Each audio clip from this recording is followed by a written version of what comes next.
To the families who have lost their loved ones, to the parents who have lost their beloved children, to the wounded children and their families, to the people of the community of Littleton, I can only say tonight that the prayers of the American people are with you.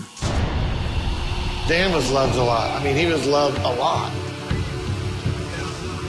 Danny come home from school, you get home around 3, and he always had to call because we were at work. And so he'd call and say, I'm home.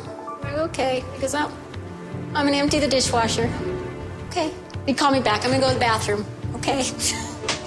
There's Daniel getting ready for his trip to France. My brother was always kind of the quiet kid.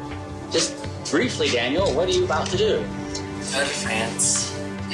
Go to France. He pretty much turned out exactly like my mom, and he looks just like my mom. And I turned out just like my dad. I looked just like my dad. Matt was special, always in our hearts, and he was just an easy kid.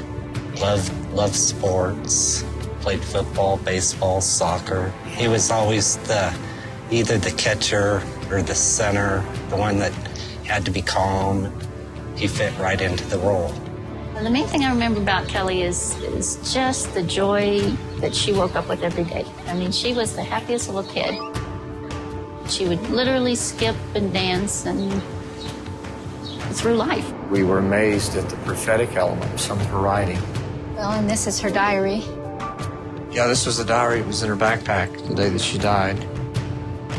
And you see the words, I won't be labeled as average, and then there's a bullet hole that almost like an exclamation mark to that statement. And on the front of the diary, she said, I write not for the sake of glory, not for the sake of fame, not for the sake of success, but for the sake of my soul. Rachel Joy.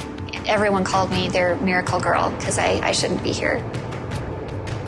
It was a long, hard recovery after that. I spent 6 weeks in critical care unit and then 6 weeks in the multi-trauma unit and then 2 months at Craig Hospital, the rehabilitation hospital for brain and spinal cord injuries. This was the first one that I got. This was right after Columbine. It has my dad's name, and then it has his birth date and his death date, and then it's his daddy's girl.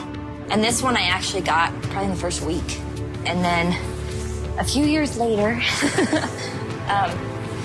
the pose of Dad against the fence where you can't miss it. If you know anything about Columbine, you know my dad leaning against the fence in his Columbine jacket, and his pants with his arms crossed leaning against the fence. And that's always stuck to me. So I thought, well, what better place to put it but on me forever. Columbine High.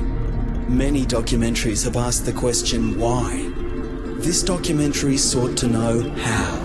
How has a community embraced the memories of loved ones with the ache of those left behind? Some of us are going to be right out there. Some of us are going to be more quiet and take a different path. How do you part with this stuff that people sent from the heart? I still ask God to give him back to me. 5 years in the making, a tribute of loss, memory, and courage. 13 families, life after Columbine. Wednesday, April 16, on Bio.